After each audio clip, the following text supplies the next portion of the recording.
only remains to finish the course. A long ways to go with this jubilee.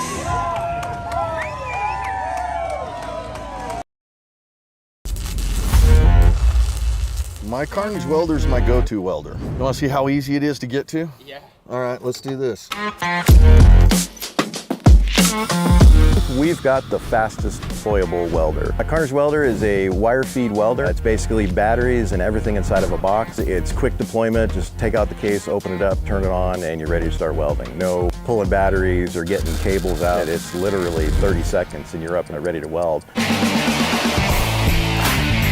It's very user-friendly, awesome penetration on the welds. The first weekend I was out with it, I had to use it, and it's the only reason I was able to complete the second course in my competition.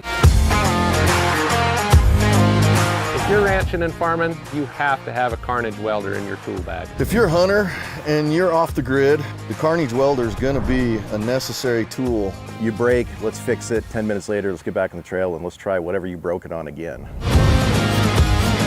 I'm able to utilize that in so many different aspects of my life. I always carry a Carnage welder as a part of my off-road gear. Pack it wherever you need to, flip a switch, hook up a ground, and start welding. It's that simple.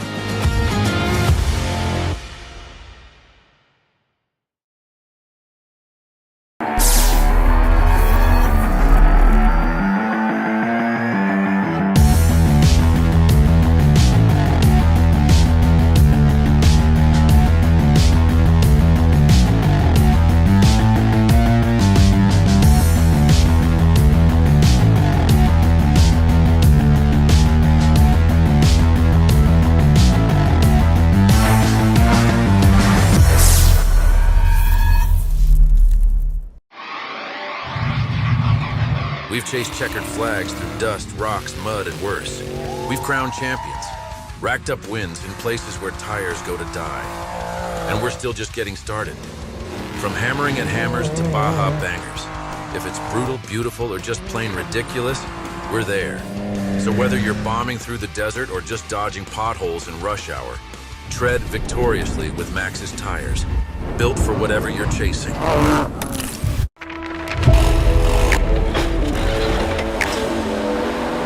We are here at the WERock rock crawling competition. Non-stop 4x4 action here. If you guys have never been, you need to get out here.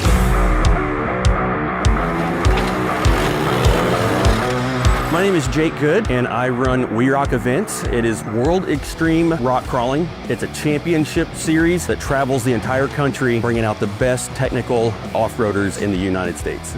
So our goal with our competitions is to bring the rock crawling to the public. The great part is having these young kids out here working with their dads, uncles, moms even, working to create that team and that bond as they battle through these WERock courses through the weekend. You're gonna smell that rubber. You're gonna hear people yelling back and forth as time runs out. You can smell the fumes coming out of the car, the dust that's being kicked up. It is a full immersive experience.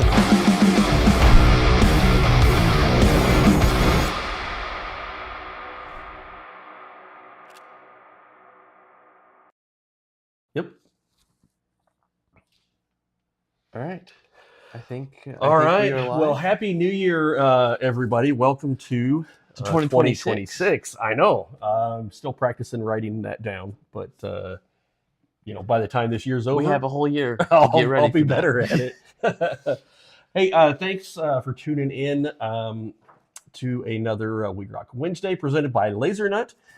For all of your laser cutting, forming, welding needs, make sure you reach out to Quote.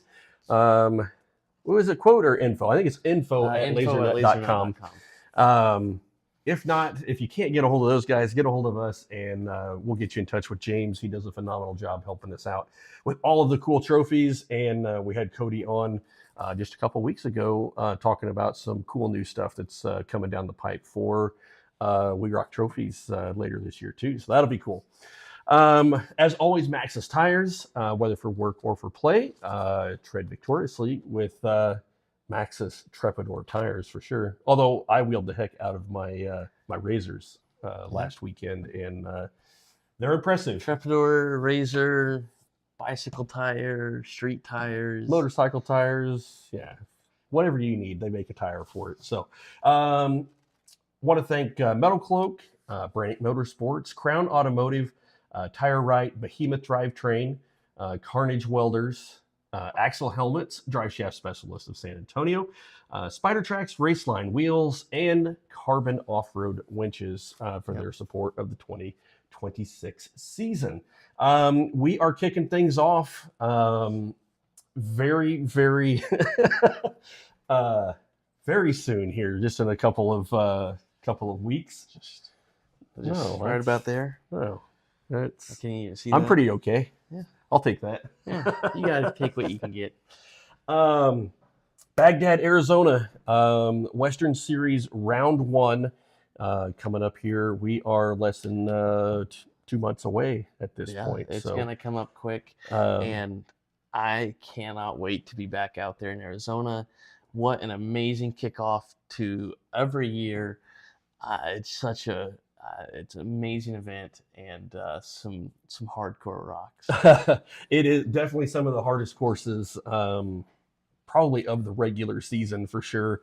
And it's such a cool place because we're all jam-packed in there, camping with spectators and the teams, and everybody is just all kind of in there in one spot, and it's such a fun way to spend a weekend there in Arizona. So, Yep. February 28th and March 1st, we will have to let you guys know what the plan is for Tech on Friday night. But as always, we'll have Tech Friday night, and then we will have the event starts at 10 a.m. on Saturday and Sunday. So, all right, we'll have more information coming up with that very, very soon. I'm super excited to have a longtime friend and WERock guy for a long time. So Josh England is on with us tonight. And Josh, I really appreciate you taking some time out of your schedule to chat with us tonight. So welcome to WERock Wednesday. What's up, guys? I'm excited to be here because I haven't seen you, Jake, since my wedding, and I haven't seen Caleb in probably a year or more at least, besides online playing some Beam. Yeah, yep, for sure. We got Scott on, Scott Angels on watching as well as Veronica. So, yeah, first of all, I guess let's jump into a little bit of backstory. We've got a lot of new competitors that probably don't even know, who you are and what your connection to WERock is. So tell us a little bit about your history with WERock. So it all started, I'm from the same town as Big Rich and Little Rich Klein. I went to school with Little and Megan and got introduced to them through mutual friends, went to a Vora race, a Cal Rocks race or two, or event. And then 1 year after hanging out, Little's like, hey, you want to go to the East Coast? And I was like, sure. And I invited my good friend Kyle and was like, hey, you want to go to the East Coast with me? You're not working right now. We both, I was working for the Forest Service and quit and right out of school. And I was like, yeah, let's do this. Traveled to the East Coast with Little and one of his friends and started working for him from then on out after I've already volunteered at Vora and Cal Rocks for years. Yeah, you were definitely a staple for me, in my early years of WERock. You were always there. And, all the way up until, I don't know, Josh Scott will remember what our last season was. I want to say maybe 10. You were setting all the courses and putting up banners and also taking all of the photos that no one's ever seen. Like super great photos. You know what? I actually just found one of my old hard drives, and I was like, "Hey, I know that guy." I just found one of Tim Florian from National. Yeah, was that at Hannibal? Yeah, going off the ledge and nose wheelie out. And I was like, "Man, I miss that guy." Like, that was the good days of really East versus West stock mod guys. Because I think we need that more. I agree. We keep opening up kind of the rules on stock mod, and I think we're at a point now where we've got a really good Yeah. stock mod group. It's not back to the, man, we were anywhere from 14, 15 to 17, 18 cars at an event back then with Jake Tennis and Eric Miller and had Dwayne Garrettson, had Kelly with four-wheel drive hardware. Tim Florian was running. Bob Rogie and Dan Patterson back in the day. That was, Yep, Troy that was back even Bailey, yeah. Justin Hall. I mean, it was and a bunch more that I know that I'm missing. Definitely. Oh, Russo, who was Kyle the Russo. A to Z Fab J? That guy was a ton of fun too. Derek West. Man, we had a huge group of people in stock mod back then. It was it was hard and it was a ton of fun. Yeah, it's good. I still like seeing the sportsman guys. That's I mean, the pro mod and unlimited is the best, but sportsman guys, because it's the everyday guys you see go compete that aren't on the big budget, don't have the sponsors, but they do better than most. Oh, they're out there giving it everything they've got for There's sure. some, well, how many sportsmen B? It is kind of that catch-all class, but we had to have like 18 to 20 sportsman B. Yeah, we've been on the West averaging Coast. 18 to 20 in Sportsman B and very similar in Sportsman A as well. So Yeah. we've been in that right around that 50 car count for most of the West Coast events. And man, it's great to have so many good people, out supporting it. And what's Crystal say over here? It's got some amazing photos with Josh. The comps, and a really good one with a horse head. Oh, the horse head. Oh yeah, that was that with Smitty.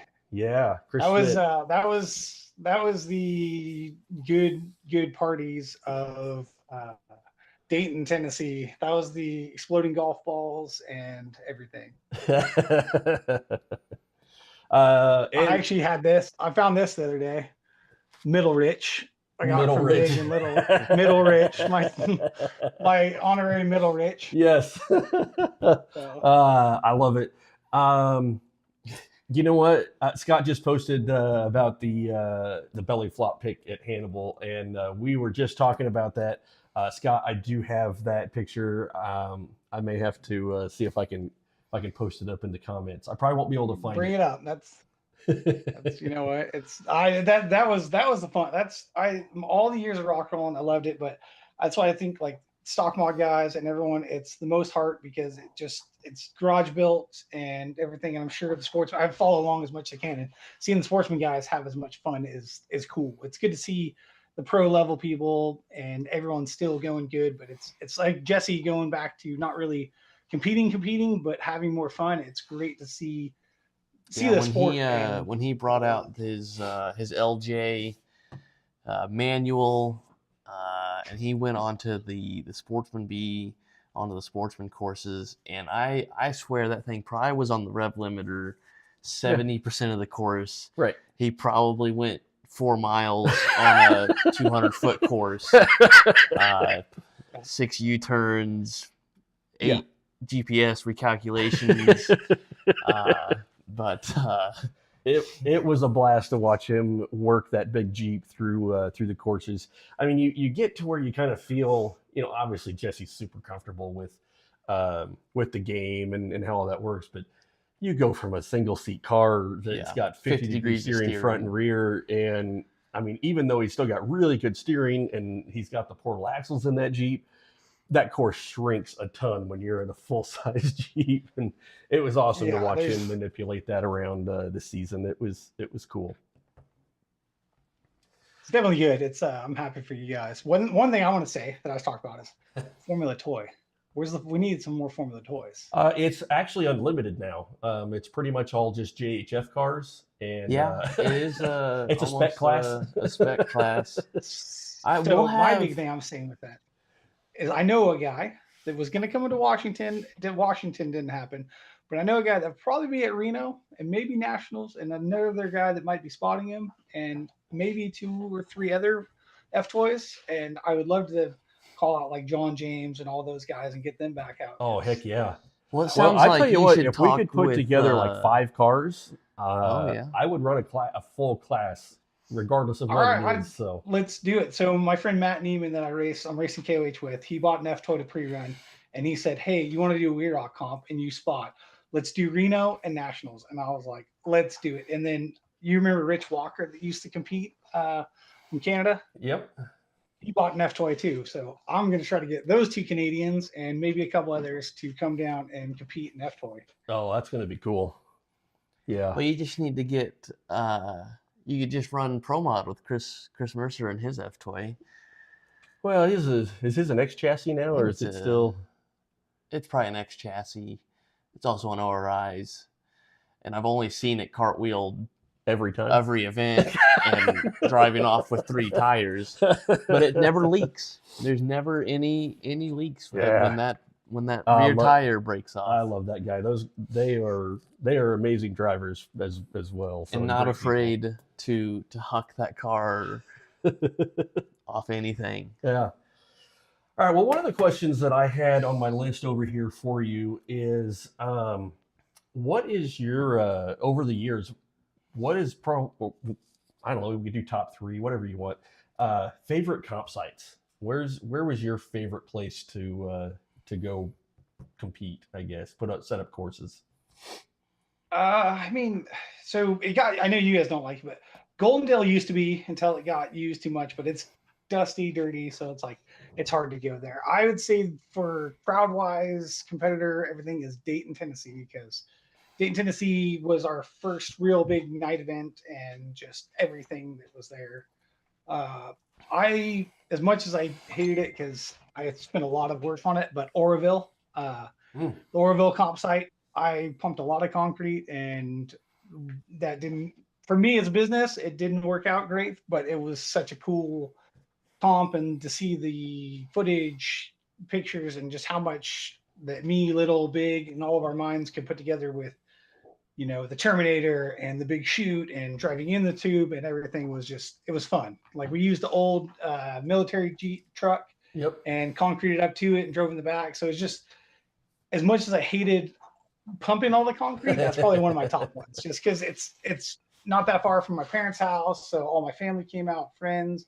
And then it's cool to see how long it got used. I wish it would get used again because it's still there, I guess. Yeah, that's what I've heard. It's still there, and it would be cool to go check that place out. Like that would. Yeah, I don't know. I wonder if I'm sure you get hold of Curtis that was running Cal Rocks and stuff for a while. Like he's living there, I think, still in Oroville, Marysville. So maybe him or I don't know who to talk to. But yeah, as far as comp sites, that's probably one of my funnest ones, even though all the work that went into it, and I actually not younger kid and I traded for an Xbox out of the pawn shop and didn't get much because I was working with Big and it just, I was covered doing fun things and living life at the time. So that's probably one for built sites. I would say definitely Dayton, Tennessee, because it's a party, it's fun. The Khazars are 8 people, and it just was a whole nother atmosphere with everything that went on. Yeah, it was crazy back in those days. Now we have a huge fireworks show.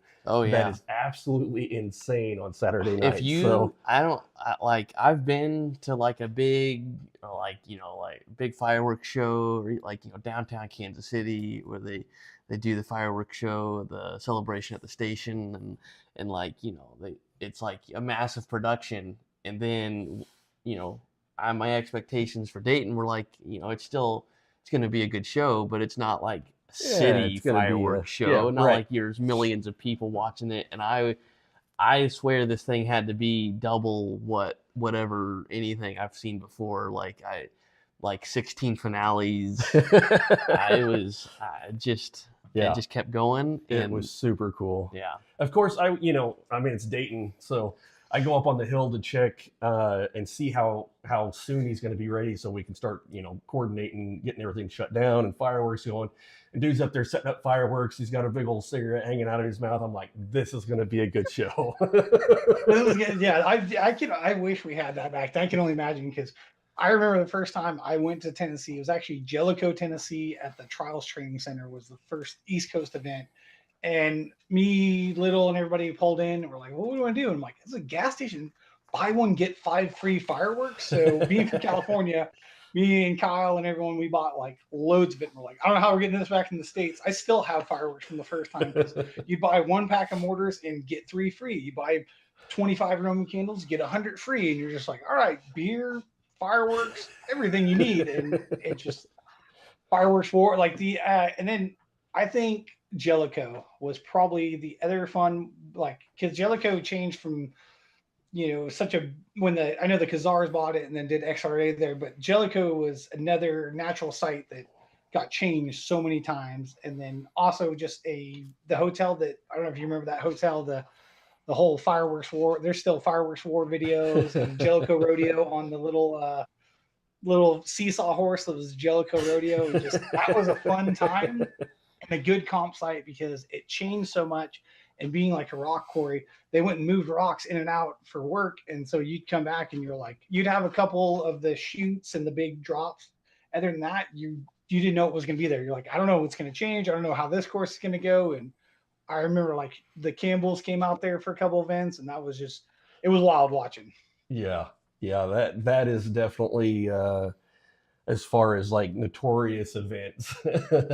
Jellicoe is you had to be there. Yeah, it's Jellicoe. Yeah, for the comps and stuff, it was great. For the after party, it was a whole nother world of.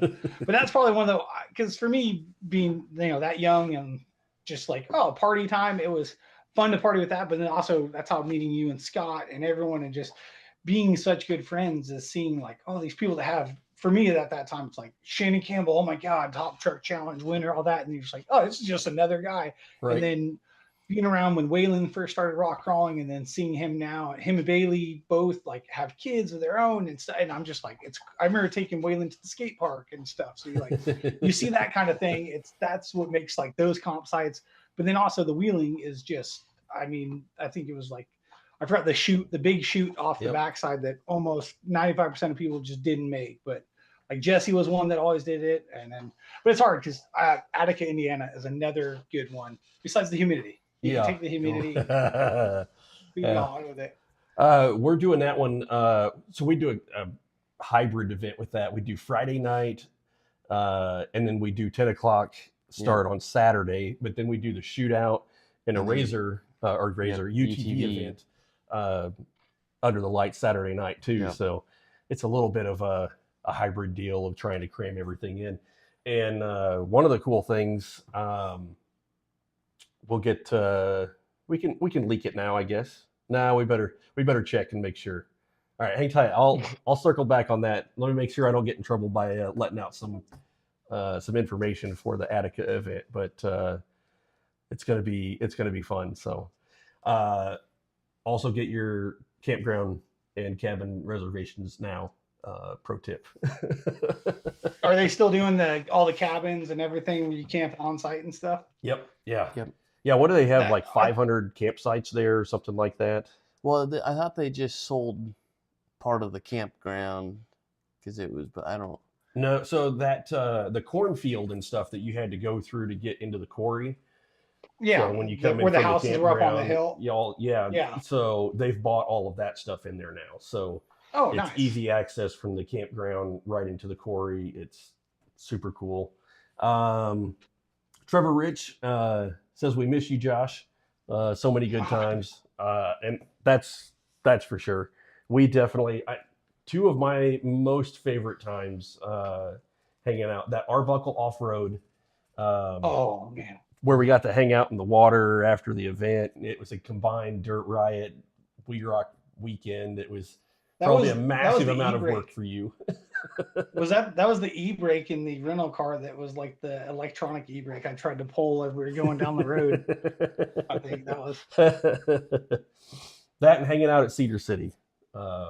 Cedar. So that's another. I was say that was another Cedar City. That's why we said top 3, and that's starting to think back. Cedar City Three Peaks is, it's that because when Buzzy and Sean and everyone were competing in stock mod, and you go hang out with Sean and everything, and that was like the top because the town was so like it's just like Farmington. Like everyone comes in, there's a parade, it's part of it. It makes it to where it's like hopefully like this next week we're doing Parker and they're supposed to be doing something to have us do where it's like great for the off-road community to let normal people see because most of the time you go hand out flyers, you see everything, you're midweek done and everyone's like, what's going on? What's happening here? And so seeing the downtown festivals like Farmington and Cedar City, how you always did like a parade and part of it makes it a big community. Yep. Yeah, Farmington's super cool now because we don't even really pack food because they have barbecues every freaking night or tacos or whatever. Nights, all week long. barbecues. So you just got to like migrate. I mean, around I wanted to try to do that last year, and that's like what I was saying with I'm trying. My buddy wants to do Farmington really bad in the F toy.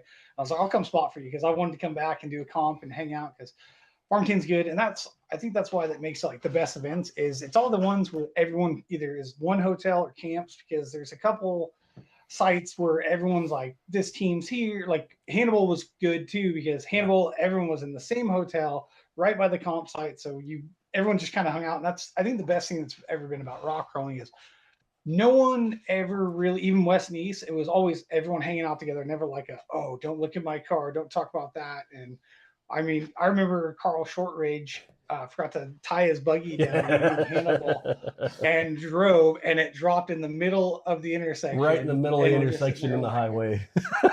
What happened?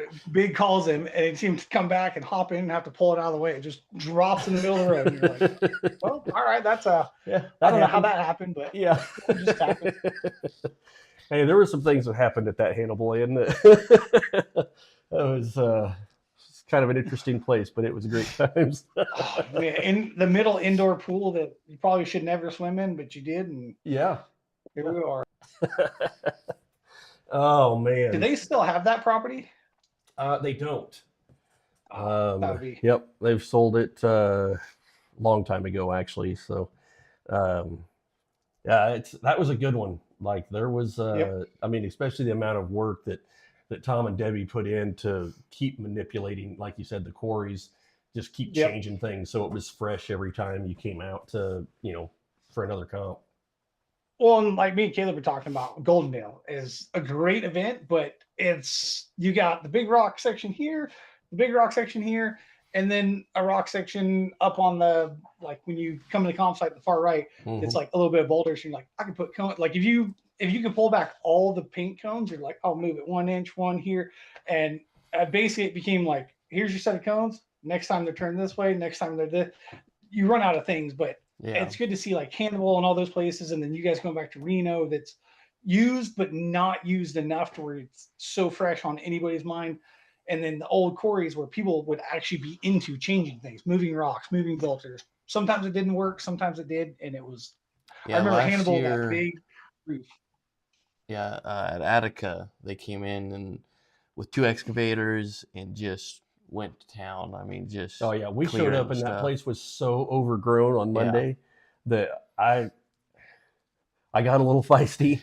I'm usually maintain my cool pretty good, and I was like, oh my gosh, we showed up and like there was no place to hold a comp at that point, and that was Monday. And within like 6 hours and 2 excavator operators, it was like a completely different place. No, that's all. See, and that's good. I mean, working with Kyle out there and everything, it's good to have people that'll back you guys in there. The other comp that was fun, even though it was a pain, was the Reno event. Basically the 2-week setup, literally hay bale, stack, spray, build the whole course, do event, and then they tore it down. And that was cool because hotel parking lot besides the Worlds that was in Vegas that actually stayed there for years until like 2 years ago they finally took it down because they sold that hotel. But the Worlds comp was there. But other than that, that's the only one I've seen. I know in the States it was like built, man-made in a parking lot. Besides Spring, Texas, which I will never go back to that place if you guys try to pay me. That's my worst one. I don't. Did you ever do that one? No, I never made it down there, but I heard a lot of stories. Yeah, I'll keep them for myself. But let's say lime burn from concrete, stepped on a hornet's nest all in one, and building that one when it was like, I remember going in and I was like, hey, there's a hurricane warning. And they're like, it's fine, it'll pass us. And I'm like, what's going on? I spent, I think it was a month and a half out there building the site and big and little, in and out and up to Canada and all kinds of places. And it turned out great, but it was a one and done, be done. But the Reno one was cool. And so it's good to see you guys back in Reno and on natural formation. Yeah, it was definitely cool. I set 12 courses out there. That was the first time I did 12. Which had some, some things to figure out. Like, it's crazy how much real estate you end up using, and then, but it was cool because to hear like from the local guys, they're like, man, you set some lines that like they're like, we just never saw. Like, we never would have thought of that line, never drove it, and they've like wheeled there their whole life, and they're like, never saw it, never would have driven that. Yeah.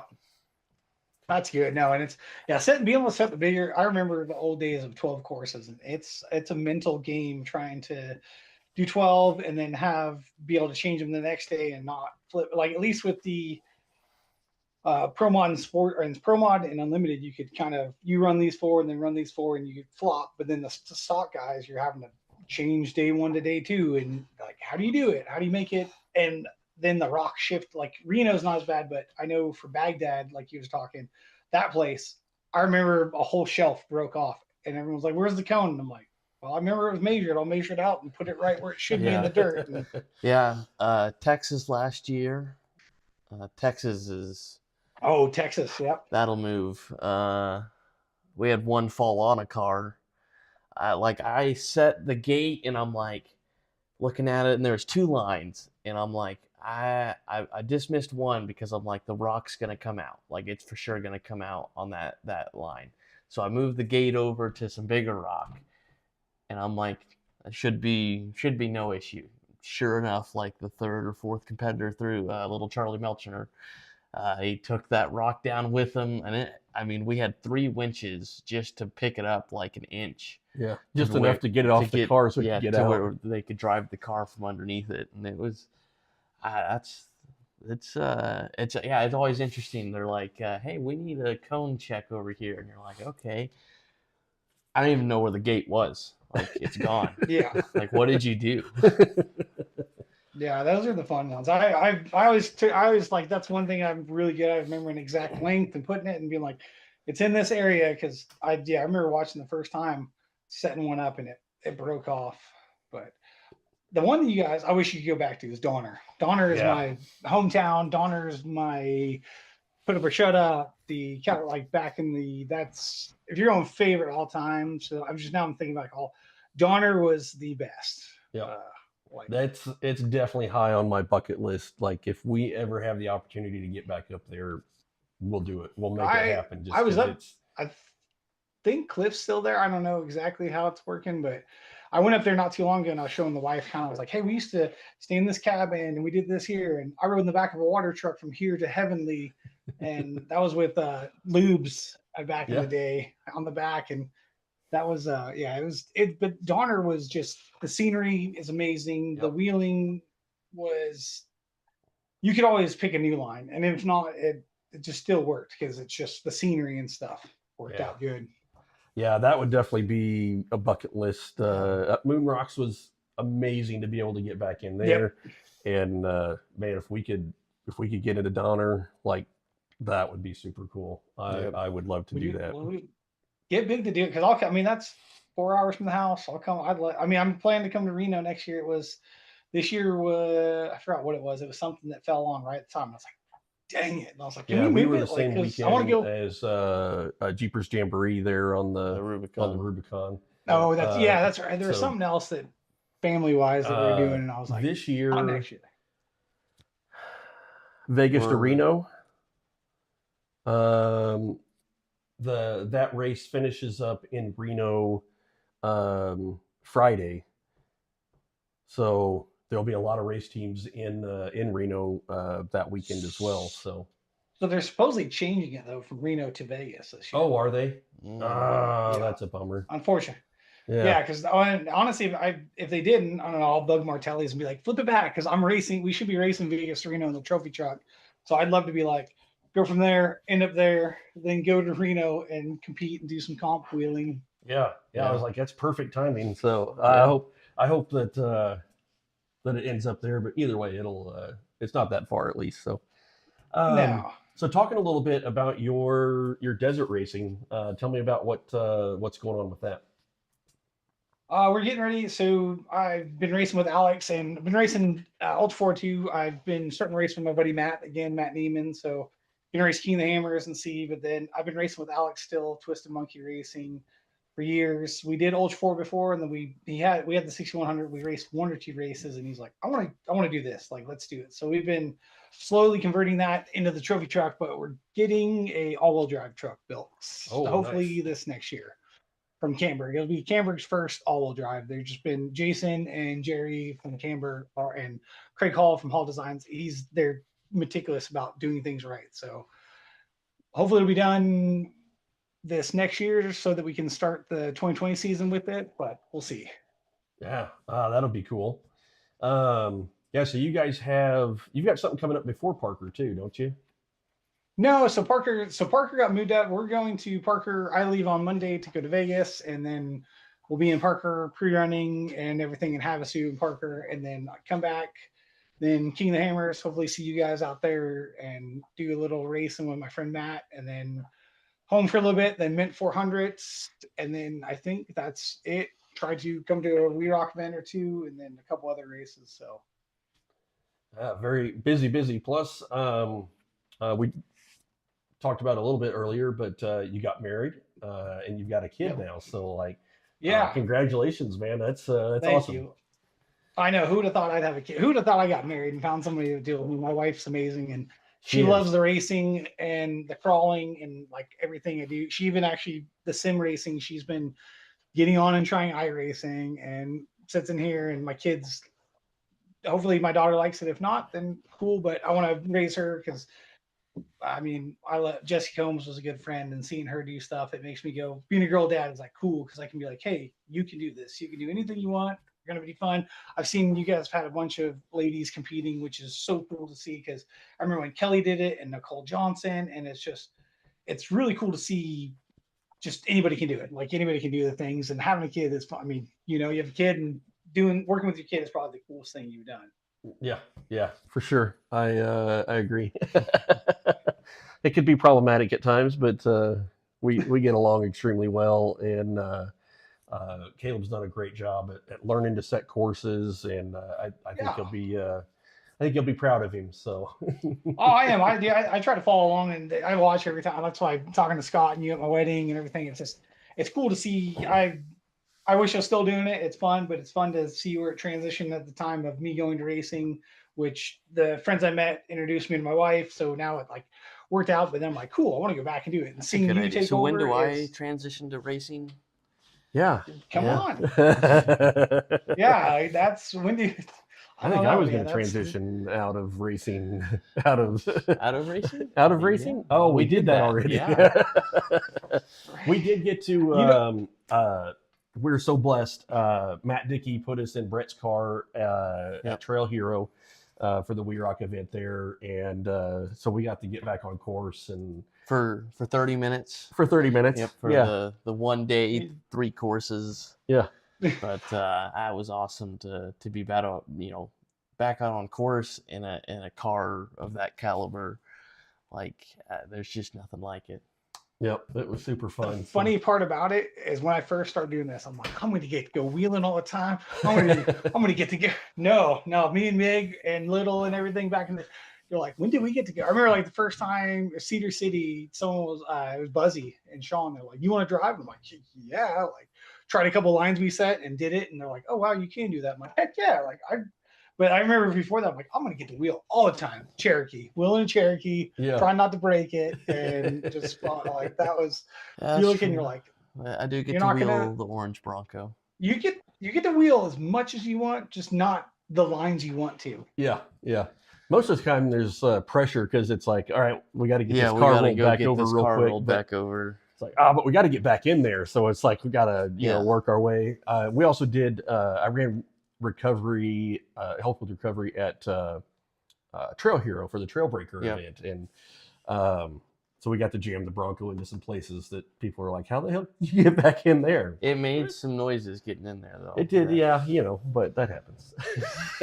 I'm hoping to make Trail Hero this year. I wanted to, couldn't do it with race schedule on the same weekend, but I think they've moved their series we race with. They're moving to Laughlin and at a different race. So I'm hoping to be back at Trail Hero and hang out with Little and everybody and just kind of like hang out, kind of bring the wife and some friends and just, I don't even know. I don't even have a rig, but I'll just like hang out. Like, we'll outdoor and do nothing. We'll have the Bronco, and this year was super weird because we didn't have our stuff set up until Friday morning. Yeah, Friday morning. So it was super weird, but we did get out and we wheeled a little bit. Same thing with at Farmington. We went out with the night run, of which I immediately got stuck and did some things that Caleb said don't do that, and I was like, I think it's fine. That's good. So so we're getting it figured out a little bit to where get a little bit of playtime in. You guys went out on New Year's. You guys said right before this, right? You guys got to go out and spend some time. And man, I tell you, there's just something about going down to Clayton, Oklahoma, and the rocks down there are amazing, and it makes me happy to be down there and wheeling in that place. I'm already ready to go back. I'm like, we got to cut a new trail. I'm looking at property lines. I'm like, how can we cut some more trails? And I don't know. It really rejuvenates me to go down there and have that energy again to start the season off of just how much fun that place is. So there's a spot, I don't know if you've heard of, in Montana that's got a wide open, I don't know how it would be for comps. I have a friend that lives there, but this guy has property and he doesn't care what you cut in, what you do, anything. He wants to get more people out there wheeling. So I don't know if you've seen that. Yeah. Oh, that'd be cool. Carl Shortridge just jumped on, says, hey, Josh, and Aaron Coleman's on as well. I don't know if Carl, if he was on when we told the story, if his car falling off in the intersection. I don't know, Carl. You need to you and Mike Fox need to strap down the buggies so they don't fall off. I'd love to see Carl back out again. Yeah, he's he's actually on my list to call because I know he's wanting to make some modifications to the car. Made a bunch of changes last season, and now I think like cutting he's going to undo a lot of those changes. Yeah. So I think back from not a V8 to back to the 4-cylinder and back from the longer wheelbase to a shorter wheelbase. Yeah. So we'll have to catch up with Carl as well because I know he's always pushing hard to try and figure out the best way to be competitive in that car. So. Yeah, he's always been good. He's definitely good. I remember, I think it was Pennsylvania that he did some lines on the like half man-made, half rock section they had out there that I was like, why would you do that? And came out on top, and I'm like, all right, well, that was cool. That was fun to see. Yeah. What else did you have on your list over there for Josh? Over your time, what would you say the biggest change in competitive rock crawling was? Was it I don't know, just technology of the cars or the people or the courses that were being set? What do you think the biggest change in competitive rock crawling has been? I think for them back then, because that's when, I mean, you still had WERock there for a little while, and so many people came in and tried to do their own thing and tried to change the way it was with time runs and different things. So, and then you just see that the true test of what it is, true competitive rock crawling is back. I think Jesse with the portal car and a lot of things is what really, so when he moved from the East Coast to the West Coast, it changed the game a lot because before that you only had like Brad Lovell and Shannon and those guys in Pro Mod, and then Shannon and Unlimited, and then Jesse moved out and did the portal cars and really changed the steering angle is definitely one thing because when you went from here to full lock and on especially on rear steer, you could turn around and it made setting courses that much more fun but difficult because you had to set a course that you're like, okay, this is gonna stump Jesse, but also the guy in the pro mod's not gonna be like, I can't make it past gate one, I quit. So it became more fun to set. It became the set a regular line for pro mod and a bonus line for the unlimited guys to really kind of almost like two separate courses inside each other where it's like if they want to try to shoot it they can, but for the unlimited guys to win you had to go clean every bonus line without hitting it. And then I think it was the one year we tried changing the points for spotter strap to rear steer where it really made drag axles and rear steer cars more competitive to each other because it was 8 points and 5 points, or like it was a big gap and it became like a 2 point gap to where it really made a difference on how people started like reversing in and taking the whole course almost all the way in reverse and then pulling out the finish line only to get one back versus going in and trying to turn around 360. And I think that's what made it is when the rear steer era like really blew up and cars got more competitive, teams got smarter, and then seeing the guys that went from West Coast to East Coast and learned like Campbell's when they went out to it was Jellicoe and Rainey and stuff. I was like, you watch them and kind of flounder around, and you're like, this guy can drive anything. But then you see guys in stock mod like Eric Miller and Brusso, and you that are used to the mud. They're just like and making it, and then he's pinning it, and not making the same hill, and you're like, all right, this is a game changer. Like terrain and just everything's kind of there. Yeah, that's what I like about the Brannick Motorsports National Championship that we have is now you have to run an opposing series event in order to qualify for that. And each event site is definitely different. The rocks are different. That even if they look the same, Farmington Rock is not the same as Cedar City Rock. I would probably say the biggest difference of place would probably be West Virginia. Like that to me is like East Coast wheeling. Like it is big boulders and it's water and dirt and mud.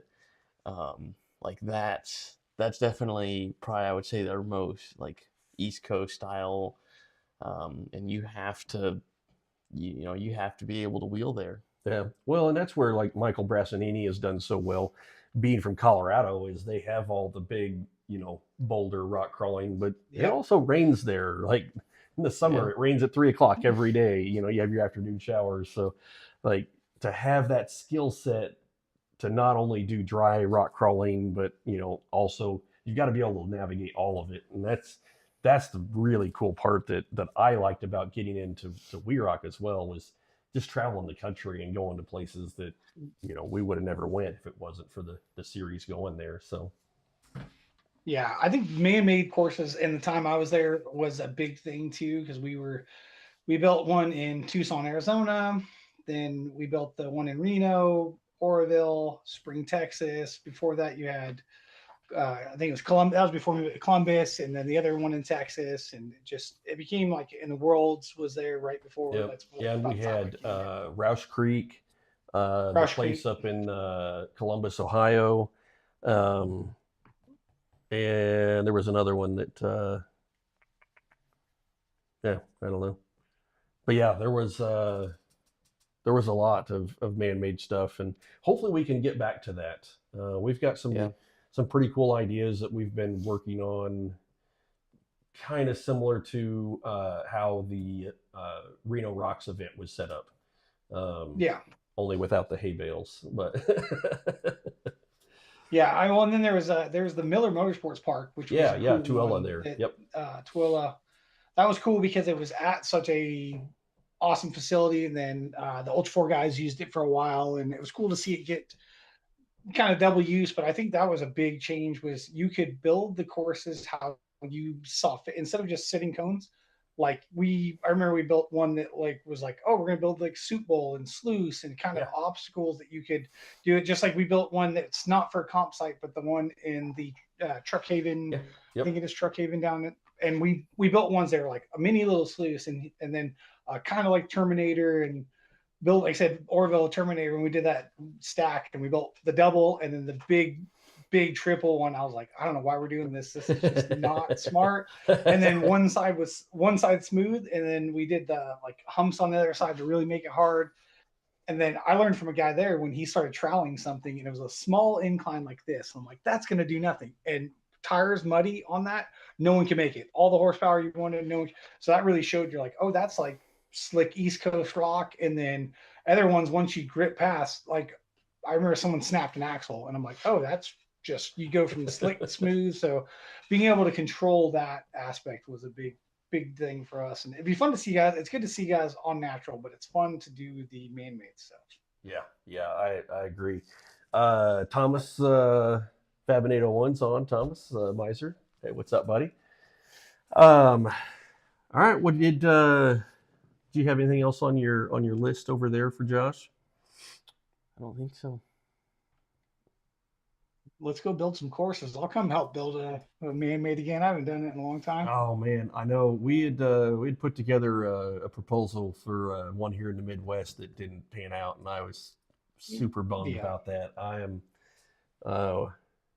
I mean, you know how it is. You sit in the truck for 16, 18 hours, at a time, and that's all we do is brainstorm on how to. Oh yeah, how to do the next big thing. You think of how to make it better. Yep. I think you could do. I think if you could build a couple more man-made sites and control it, it would be better to get more younger people in there in a controlled environment to kind of learn versus just out in the middle of the woods and picking lines. Yeah, that's always the hard part that we wrestle with is Dayton, Tennessee is the show that we want to put on. Baghdad is the show that we want to put on. Yeah. Cedar City's pretty close to that as well. Like, we want the rocks right up front. There. You want somebody in a wheelchair that can come out and enjoy it. Or if you've got elderly grandparents or parents, like they can come right out and they can be right in the middle of it just like everybody else. And so we're always looking for that setup. But yeah, if we could replicate that, in a more urban environment like Reno was, that would be really cool. Yeah, for sure. That was probably the best because Donner is fun, but Donner, the hayride at the top, and then you had to be in shape to walk that. Like it is not a place for people that are not, especially me back in the day.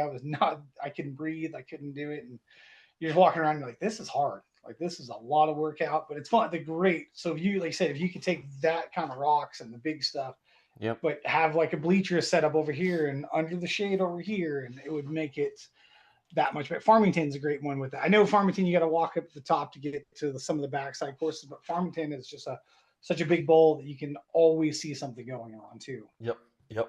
That's always a ton of fun there too. So yeah, we're always, looking for new spots. I heard that Columbus, Ohio site is still there, but I think it's still owned by the same guy that was fairly cantankerous from my understanding. So that's a bummer. That was the big one with like Spring, Texas and all that. It just so much work into it, and button heads with people, and it just didn't work. And you see all that work put to nothing and just sitting there. You're like, well, this could have been fun. This could have been something.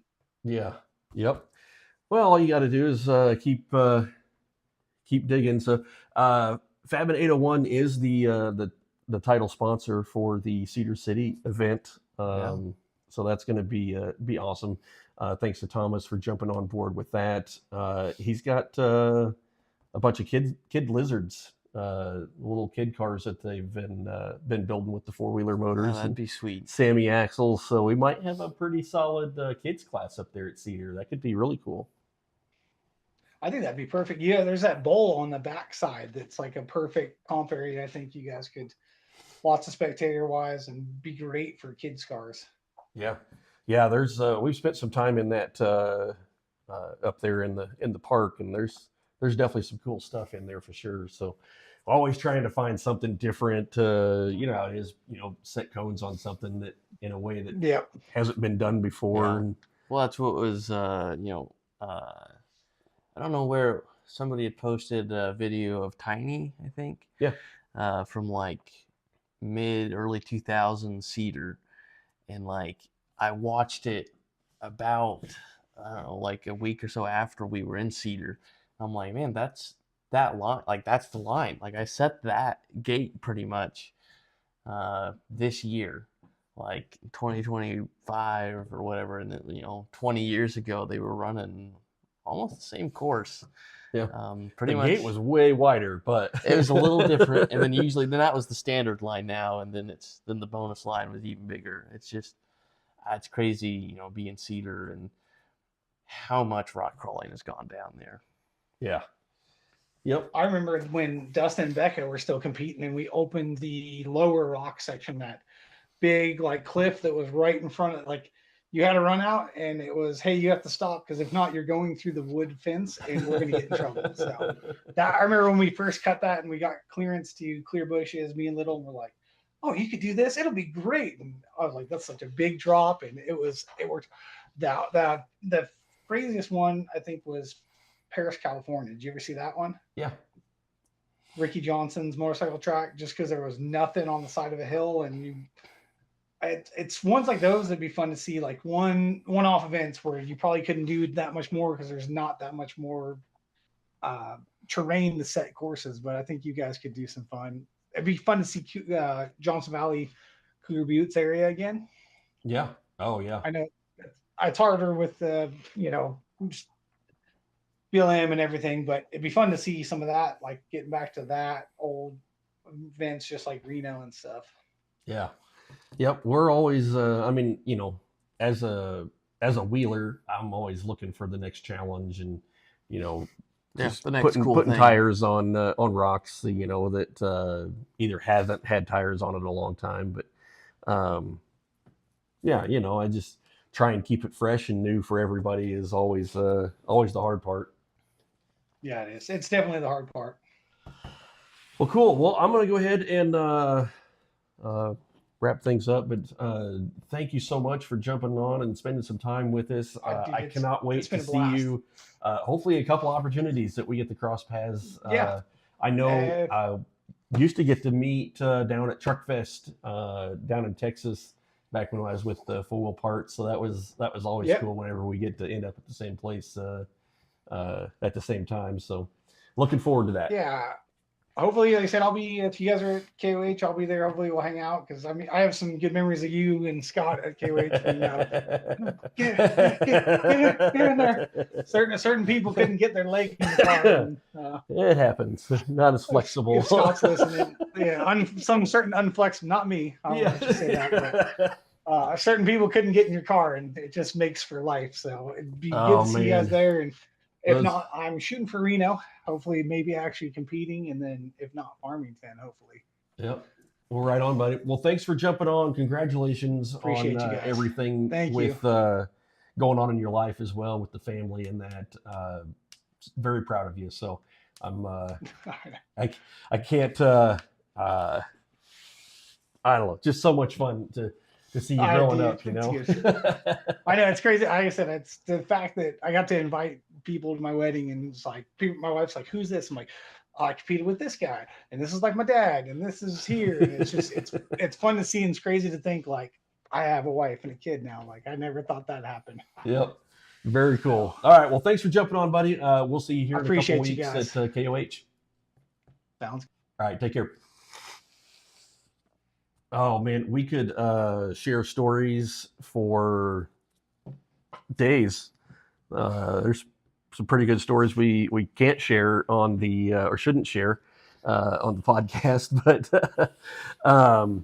man, so much fun to catch up, and just Josh was such an integral part of WERock for so many years, and also Dirt Riot, was setting the race courses and all of that. So awesome to have him on and catch up a little bit. So hope you guys enjoyed that.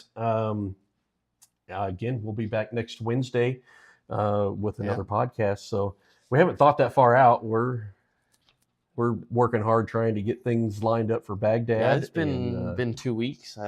Like I haven't even done anything with the live or anything. So it's getting I know back it's into weird it. having a little break there. That was really nice. I hope you guys had a wonderful holiday. Got to spend time with some loved ones. Got to go wheel. Got to go wheel. Hopefully, that was absolutely amazing. So love that too. So thanks again for tuning in to another WERock Wednesday presented by Laser Nut Manufacturing. We will see you guys again next week. If you've got any questions or anything going on with WERock, make sure you send us a message and we'll get back to you ASAP. But until then, have a great week, guys. We are here at the WERock Rock Crawling Company. We are here on-stop for action here. If you guys have never been, you need to get here. If you've never been, you need to get out.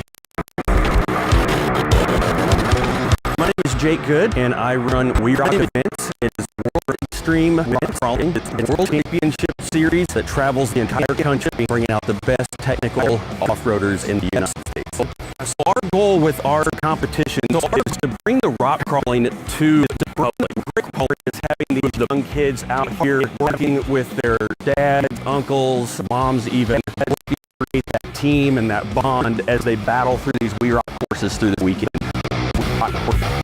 You're going to smell that rubber.